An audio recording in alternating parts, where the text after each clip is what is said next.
Do you ever feel like manifestation is just another thing on your to-do list that you don't have time for? Like your spiritual practice is something that you have to do? Honestly, you're not alone because I felt that way too. Something that's really changed my relationship with manifestation is blending it into my lifestyle so that no matter what I'm doing, I'm also manifesting. I call this manifestation as a lifestyle, and it's single handedly made the entire manifestation journey more enjoyable for me. And I've seen my desires show up with a lot more ease. Manifesting as a lifestyle has made manifestation go from feeling like a task to something I just naturally do because it's who I am. If you'd like to learn more about this, I've created a step by step guide for you. I'll link it in my show notes so you can check it out. Hi, everyone, and welcome back to another episode of the Affirmation Addict podcast. On today's episode, I'm actually diving into all things intuitive eating. On last week's episode, I discussed what affirmations can really do to help you lose weight, and the answer is really not what you think. And so it's a really powerful episode that I know resonated with a lot of you. And the follow-up questions you guys had were you wanted to know more about intuitive eating, which is something that I started doing to help me through my body image and self-worth journey. And I'm so excited to really dive in and talk about it with you. So if this is something of interest to you, keep listening, and I hope you enjoy.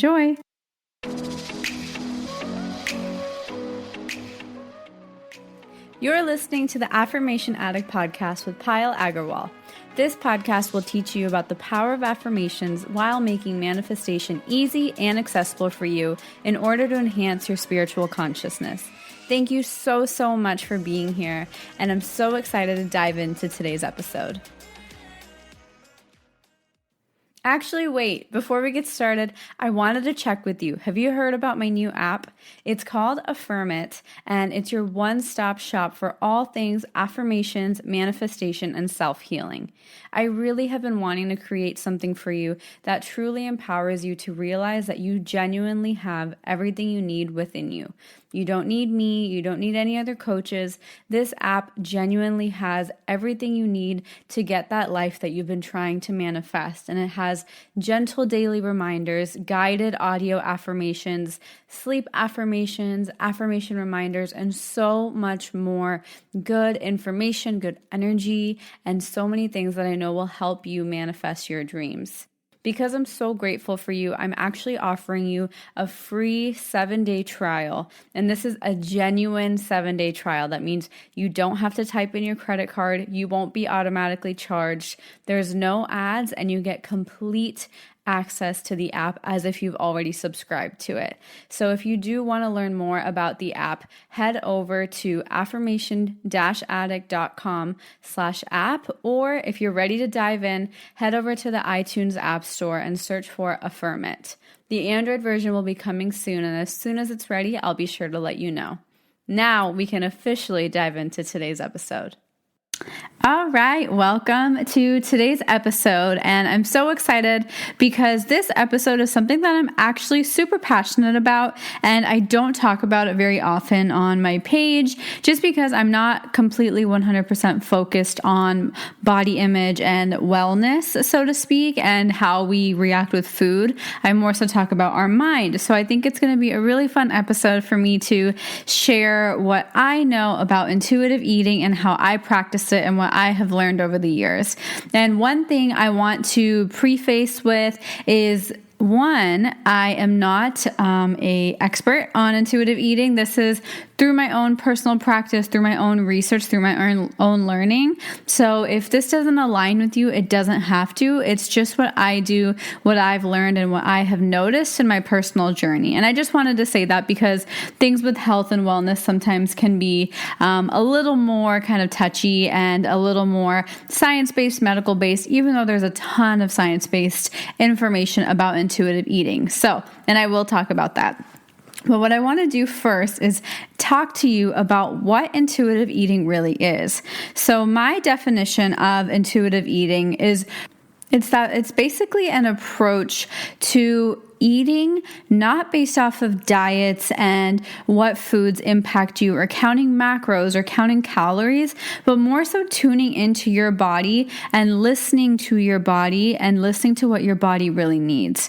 And it's a really different approach because you're not looking at the nutrition labels. You're not looking at how much fat compared to how many carbohydrates, compared to how many, I don't even know what people count these days, vitamins, protein, anything. It has nothing to do with that. All it has to do with is you and your body. And the reason I think this is so powerful is because it's all about redefining your relationship with food. The purpose of intuitive eating is not necessarily to change your body to look or feel a certain way. It's actually, to me, the most beautiful thing is that it's teaching you how to trust your intuition, listen to your own self and your own body's needs, as well as break those stigmas. And there's stigmas around certain foods that most of us hold, that most of us are very aware of. And I'm going to dive into that, but there's a few principles I like to follow with intuitive eating, and I'm going to dive deep into each one of them for you. And the first one is releasing everything you think you know about food. And so what does this mean? Every single rule, every single fact you know about food, intuitive eating, to me at least, is about releasing all of that. And that's the same thing that is very parallel for me with anything that you're trying to manifest, so to speak, in life, is you release everything that you think you know and you pick your own beliefs. That, to me, is the same thing you can do with food. So one is releasing everything you think you know about food, because food has energy, and food is an energetic being. It's responding to the way you look at it. It's responding to the way you treat it. So food is also energy. So release everything you know about food. And I'm going to give you some examples of what to release. For example, we all think that sugar is bad for you. And I'm not saying this is true or false. I'm just saying release what you know. Release the way that makes you feel. If sugar is so bad for you and you take a bite of a chocolate cake you're really craving, is that really, really going to hurt you so badly where you go on this whole downward spiral because you feel so shameful about yourself? So that's what we're trying to avoid here with intuitive eating. We're trying to redefine our relationship with food and release everything we think we know. And the reason that's so important is because a lot of our knowledge about food comes from big corporations, whether it's marketing corporations, whether it's the food businesses themselves, whether it's governments with trade. I don't know what guides all of these food kind of benefits. But if you think about it, one week they'll say that, I forgot what it was called. Oh, Splenda. I think a couple years ago they said Splenda was the best sweetener. It's so good for you, that it's the best sugar replacement, best sugar alternative. And then just a little bit later, studies came out showing that Splenda could cause cancer. Splenda was actually not that good for you. So then the new big thing was honey. Honey was all natural. It was great. But then some studies showed that it was too high in the glucose or something. I also am not the best with all of these terms, so don't take my full word for it, but there's always something coming new. Then stevia was the next big thing. And now they're saying stevia is not good for you. So now there's that monk fruit sweetener. So there's always something new. And a lot of these is to be aware that a lot of these are created as business opportunities. Some of them are amazing for you. Some of them might not be so good for you, but it doesn't mean just that one is good, that the rest of them are horrible. And that's where it really comes to listening to yourself and what feels right to you, what feels right to your body. Because more often than you think, and this goes for any type of business, this goes for any type of corporation, a lot of people will spread and create scientific studies or news articles, or will create media and advertisements to make you believe one thing or the other. And that's a whole nother topic, but so many of our beliefs are based on media. So many of our beliefs are based on basically what companies are telling us so that we can buy their products, which is really interesting to me, because that was a lot of kind of, for me, I'm a business background. That's what I studied in college. And it's really amazing to learn about that. But anyways, I got a little sidetracked. So those rules, those things that you think you know about food, that sugar, Splenda, stevia, and now monk fruit sweetener is the best sweetener for you. And maple syrup on top of that because it's vegan, right? So right now, those are the best sweeteners. But what if they're all pretty good for you and you just do which one feels better to you?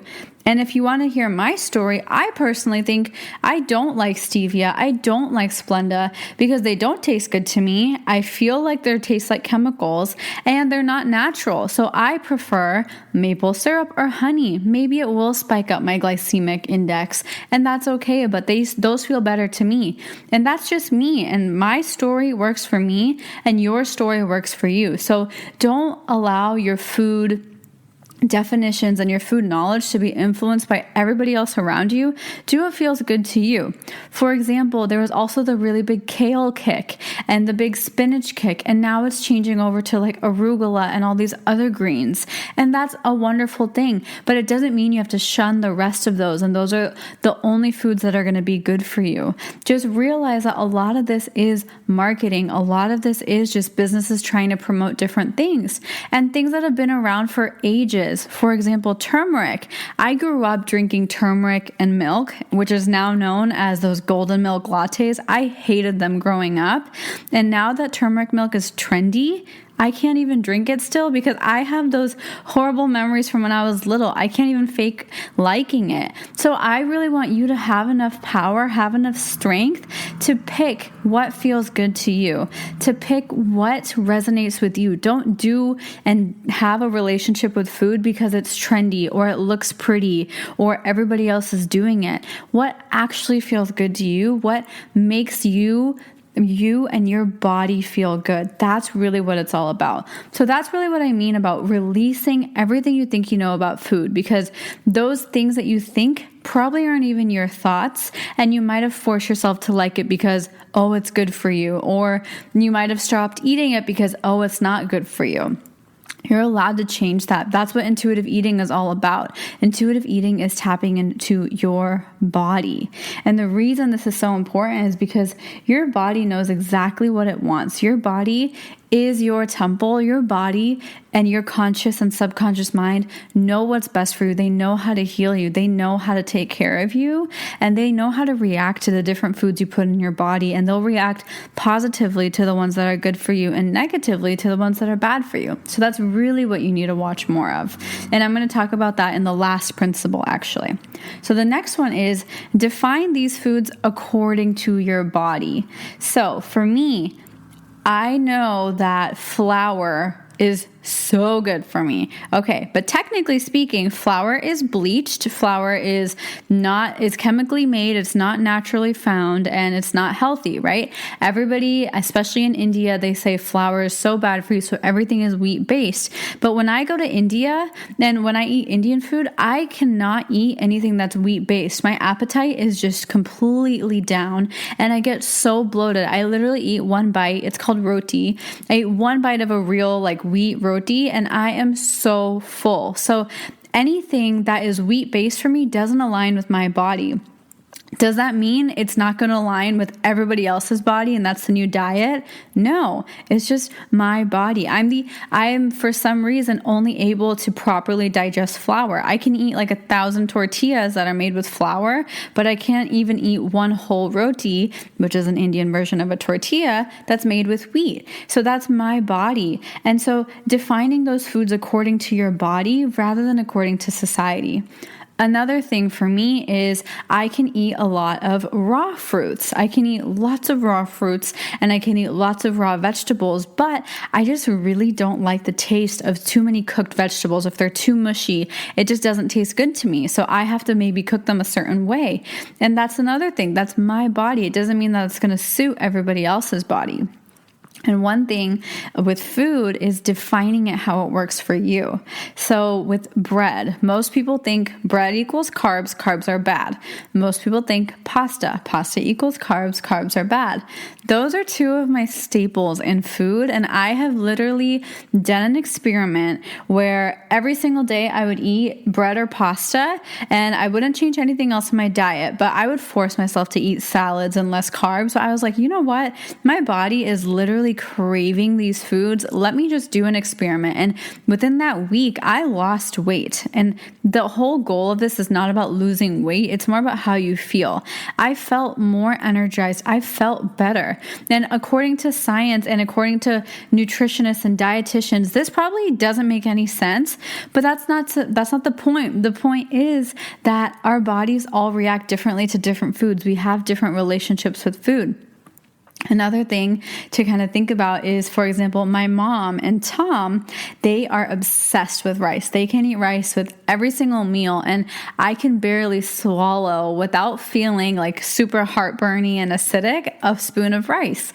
That's another thing that's my kind of food restriction, so to speak. So now I choose not to eat rice, but I can eat rice noodles. So it's really just about experimenting with your food and allowing yourself and your body to react the way it does. Because it's one of those things. Have you ever eaten something and it makes you feel kind of full and just really bloated? Like for me, that's where the wheat and the rice comes in. Those two things make me feel so bloated that I literally feel so full. I can't even take a full breath after I eat those things. And it might sound ridiculous, but it's so true because my body reacts so poorly to those.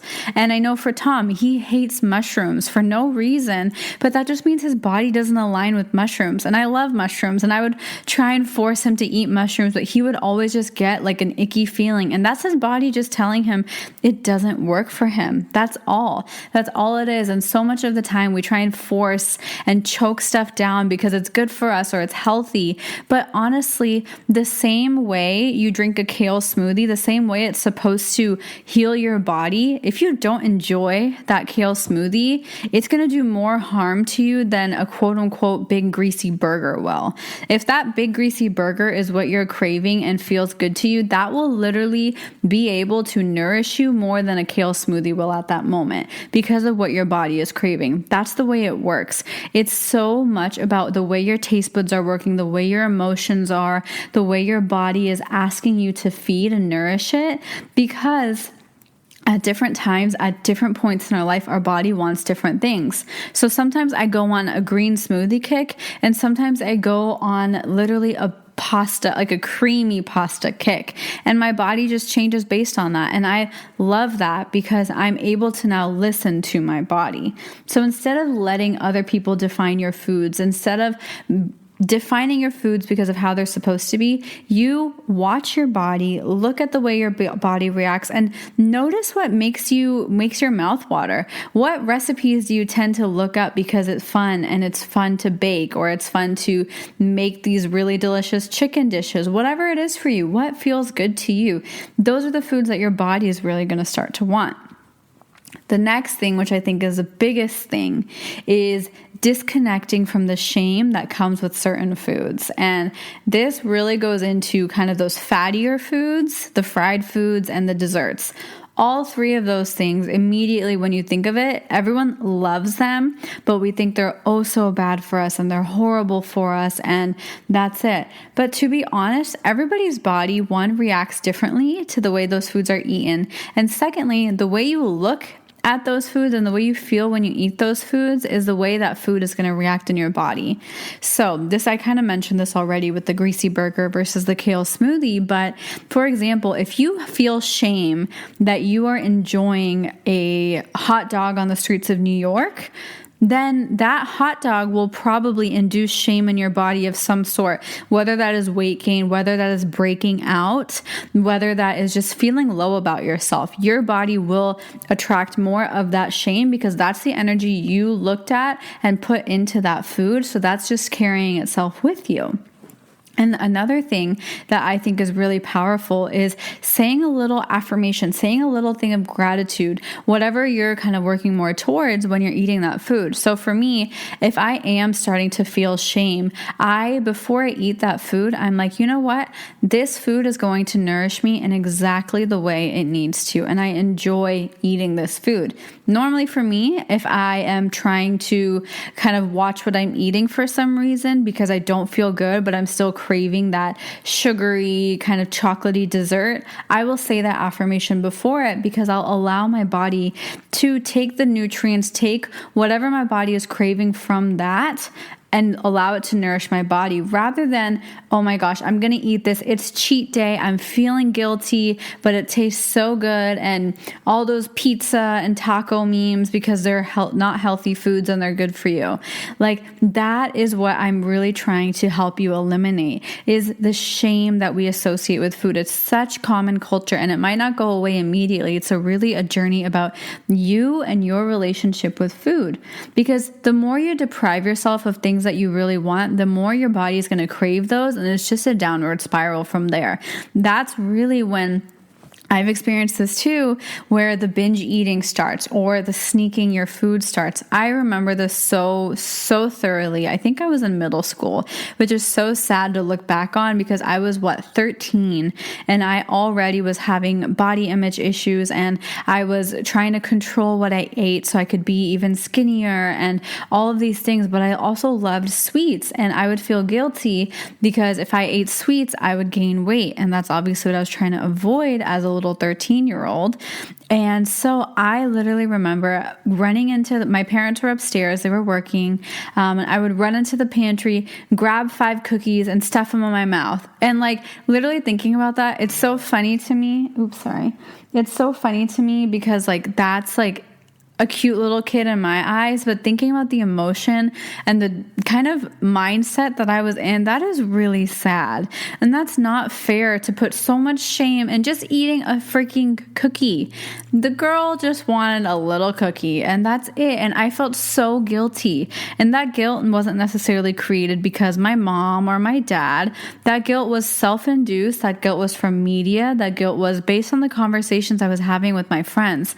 I remember literally from as young as I can remember, all of the girls around me would talk about eating salads because it's so healthy and we have to look the best. And those are all learned things, whether from moms or parents, whether it's from media, whether it's from social media. So it's really so powerful to just disconnect from that shame, because that shame is what actually leads to those eating disorders and the really low self-esteem and the low self-confidence. And then that becomes a mindset issue. And that's when you have to really rewire your mind to allow your body to reframe and redefine that relationship with your food.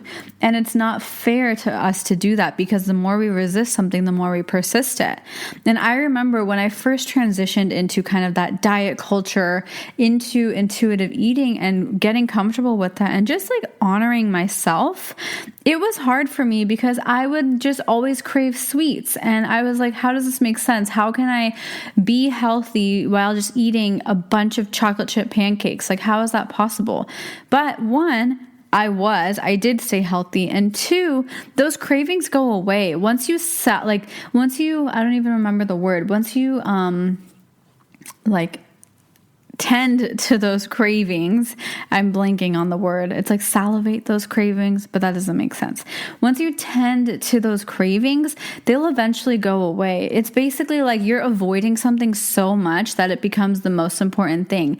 But once you actually do it, it's like, oh, whatever. That's the same thing with food cravings. And it's just avoiding the shame and saying, you know what? It's okay to feel this way. It's okay to want to eat a cookie. I'm not a horrible human being for enjoying a dessert. I'm not a horrible human being for enjoying an In-N-Out burger or a hot dog or a fried pickle. Like, it doesn't matter what I eat, because that's what feels good to me. And if you want to hear what I've been eating like mini eggplant pizza. So that's what felt good to me. But then last week I had a bunch of pasta. So this week I'm feeling less pasta-y and more vegetable-y. And then last week I was feeling really carb heavy, and that's totally fine. I'm not ashamed of that anymore.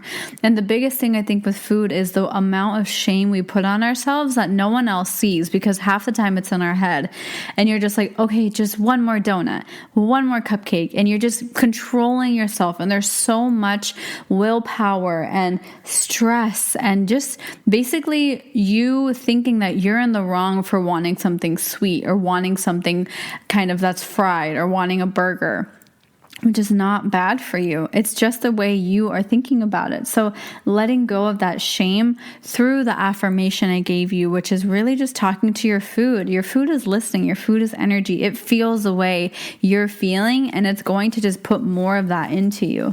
So imagine if there's a big plate of donuts at work and you look at it and you're like, oh my gosh, that looks so good. And you're like, you know what? I'm just going to eat one and no one will even know. How does it matter if no one knows? It's you and your mind. Because I have been in that situation. I've been in that space where I'm like, oh my gosh, no one will even see me. It's not even going to bother anything. No one's going to judge me for eating this donut, because that is the kind of the shame that we're really living through. It's one self-shame, but it's also the excuse that other people are going to judge us for what we eat. And that's the relationship that you have to redefine and have enough strength and develop enough strength to say, you know what? I know what my body needs. And that's where I come around to the fourth and last point, which is just being mindful about your body. And that's why I love intuitive eating. Obviously, in the name, it talks about intuition, and it's developing and strengthening and allowing yourself to listen to your intuition. But I don't think people understand why it's so powerful.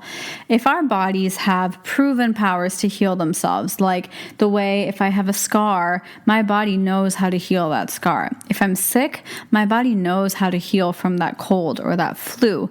Yes, I might need some amplifiers, whether it's if you're into taking medicines, if you're into essential oils, if you're into just talking that sickness away, whatever works for you. But your body still at the core knows how to heal itself. And that's the core function of your body, is to protect and heal you. So how is it possible that your body does not know what's good for you? How is it possible that your body does not know what foods are good for you? Your body is so smart. And that's what intuitive eating is all about, is letting your subconscious mind and your body come together to make those decisions for you, and you allowing your subconscious and your body to guide you in what you want to eat, rather than being guided by people who don't even know you, people who don't have necessarily the best interest. Maybe they do, maybe they don't. People who are just doing this for their benefit sometimes, whether it's creating a diet plan, whether it's creating a new product. All of these are for them as well. Yes, they want to help you, but their goal isn't to help every single human on this planet, because that's not possible. There's not a one-size-fits-all solution to anything, whether that's healing, whether that's food, whether that's manifestation. There's not a one-size-fits-all fix. This is something that's different for every single person, for every single body. And that's why it's really about coming back to your body. And the first thing to come to your body with is asking yourself, what am I actually craving? What do I want? What sounds good to me? Letting your taste buds talk to you. That's the best way to figure out what to eat and what's going to actually nourish you in the proper way, because your body will tell you. Sometimes I'm craving chocolate. Sometimes I'm craving super salty. And sometimes I'm craving nothing and I'm not even hungry. And sometimes I don't eat for the entire day and I just have one meal. And that's the next point. Ask your body how full it is. Honor your body's fullness, but also honor your body's hunger. Your body can digest sometimes really, really quickly and be hungry 6 to 7 times a day. But sometimes your body will digest really slowly, and the food you ate will keep it satiated for a much longer time than expected. So instead of feeling the need to eat 6 times a day or 3 times a day on routine every single day, what if you actually just paused and listened and asked your body, what do you want to eat? Do I want a coffee today, or do I not need it? Do I want to drink something juicy, or do I want just like a flavored water? What if you asked your body, rather than getting into the kind of addicting habit of rituals and routines and daily meal planning? What if you just listened to your body and asked if it was even hungry at 8 a.m.?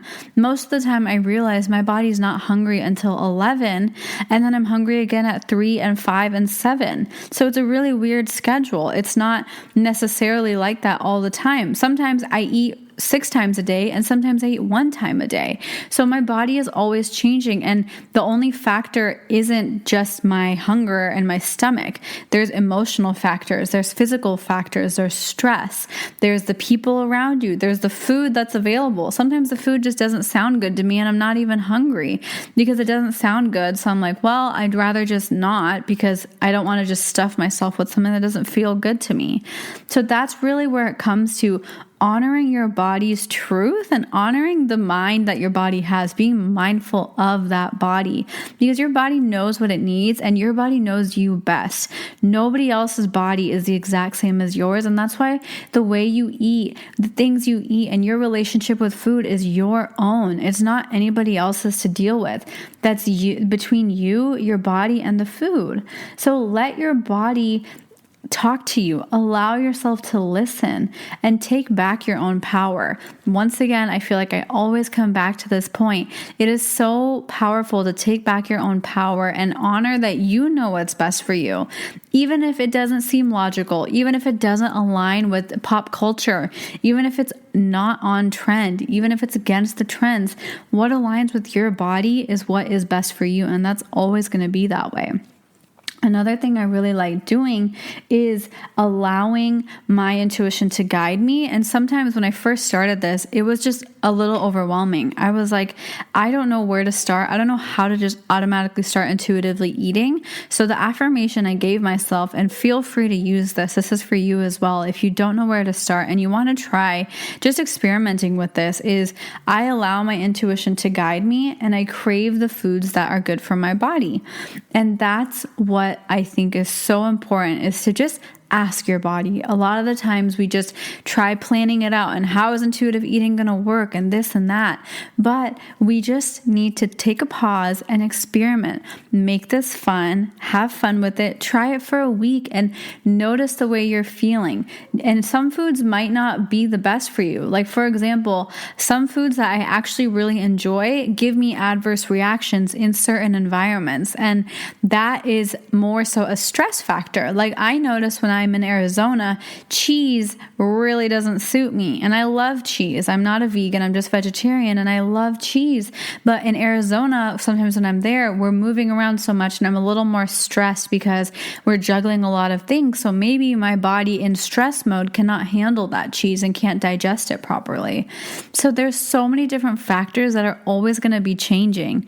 And your foods and your cravings and things that sound good to you will change, whether it's daily, monthly, or over the years. And have fun with it. Allow yourself to experiment and delve into this with love and with grace and with kindness, rather than going into anytime you eat food or anytime you look at food with shame and guilt and, oh my gosh, I'm going to get fat, or oh my gosh, this is not good for me. Whatever that messaging is that you're giving yourself, start to tune into your body and let go of the messaging everybody else is giving you. That, to me, is what intuitive eating is. And to give you a quick recap, the 4 principles I covered were, the first one is release everything that you think you know about food. All the rules, everything you think you know, release all of that.